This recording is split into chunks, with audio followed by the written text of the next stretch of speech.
প্রাকৃতিক সৌন্দর্যে ভরপুর আমাদের এই বাংলাদেশ। তাই তো শত ব্যস্ততার মাঝেও আমরা চারজন বেরিয়ে পড়লাম চট্টগ্রামের উদ্দেশ্যে। হ্যালো গাইস, আসসালামু আলাইকুম। ঘুরতে কেনা ভালোবাসে, আজ সেটা যদি হয় কাছের মানুষজনকে নিয়ে, তাহলে তো কোনো কথাই নেই। ভোর 6টায় ট্রেন থেকে নেমে আমরা ভাড়া করলাম একটি সিএনজি, যেটাকে নিয়ে আমরা যাব আজকে বাঁশবাড়িয়া সি বিচটা দেখার জন্য।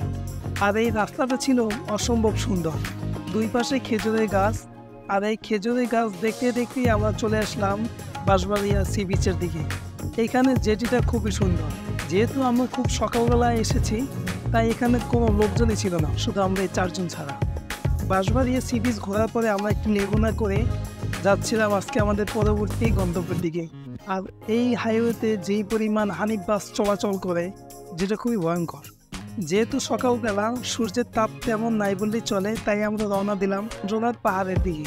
আর এই পাহাড়ে যখন আমরা খুবই কষ্ট করে উঠলাম, এবং ওঠার পরে আমাদের সাথে একজন বলে যে তার নাকি খুব টয়লেটে চাপ দিছি, তাই এখন কি করবে, সে এই জঙ্গলের ভিতরেই তার প্রয়োজনীয় কাজটা সেরে ফেলে, যেটা ছিল আমাদের জন্য খুবই স্মৃতিমূলক একটি ঘটনা।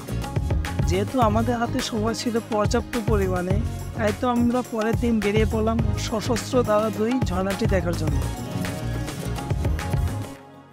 আর এই ঝর্ণাটি দেখতে হলে প্রায় 2 কিলোমিটার পায়ে হেঁটে এই ঝর্ণার কাছে যেতে হয়, এবং ঝর্ণায় যাওয়ার আগে এরকম একটা দিঘি পাওয়া যায়, যেটা দেখতে খুবই শান্ত, কিন্তু আসলে খুবই ভয়ঙ্কর এই দিঘিটা।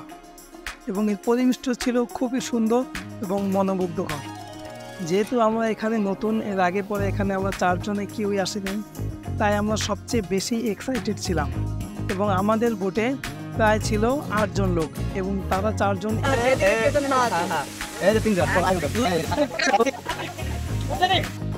আর এইদিকে ঝর্ণার পানি দেখে মনির রায় বলতেছে যে আপনারা সবাই ডুব দেন, দেখি কে কতক্ষণ থাকতে পারে। তাই তো আমরা সবাই ডুব দিলাম, দেখি কে কতক্ষণ থাকতে পারে। অবশেষে তারা 2 জন আগে উঠে গেছে, আমার দম সামান্য একটু বেশি ছিল।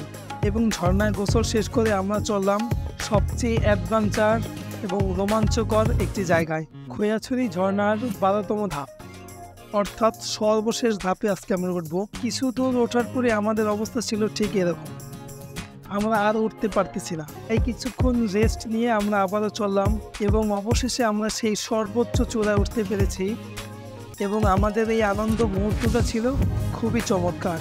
তাই মনির ভাই এবং মিনাজ ভাই বলতেছে যে এখান থেকে লাফ দিব, এবং রাতুল যেহেতু নিচে আগেই নেমে গেছে, সেই ক্ষেত্রে রাতুলকে আমরা মোবাইলটা দিয়ে আমরা লাফ দেওয়ার জন্য প্রস্তুতি নিচ্ছি। এবং লাফ দেওয়ার প্রস্তুতি নেওয়ার সাথে সাথেই মনির ভাই লাফ দিছে, কারণ সে সবচেয়ে বেশি কষ্ট করছে। এবং পরবর্তীতে মিনাজ ভাই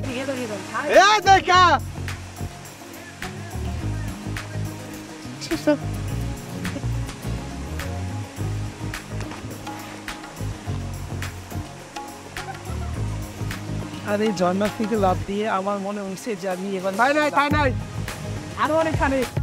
অবশেষে মিনাজ ভাই লাফ দেওয়ার জন্য প্রস্তুতি নিচ্ছে, এবং তিনিও লাফটা দিয়ে ফেলেছেন। আসলে এই আনন্দগুলো যেন ভোলার নয়। লাফালাফি শেষ করে এই ঝর্ণাটিকে একটু দেখে নেওয়া যাক। আসলে ঝর্ণাটি খুবই সুন্দর। এই ঝর্ণাটির আসল রূপ দেখা যায় বর্ষার সময়। ইনশাআল্লাহ বর্ষার সিজনে আমি আবার আসবো এখানে। যেহেতু আমাদের হাতে সময় ছিল পর্যাপ্ত পরিমাণে, তাই আমরা চলে আসলাম গুলিয়াখালী সি বিচে। জীবনের এই চলার পথে কত মানুষ আসবে, কত মানুষ চলে যাবে, হয়তো বা এই ছবিগুলো পুরাতন অ্যালবামই পড়ে থাকবে। আল্লাহ হাফেজ।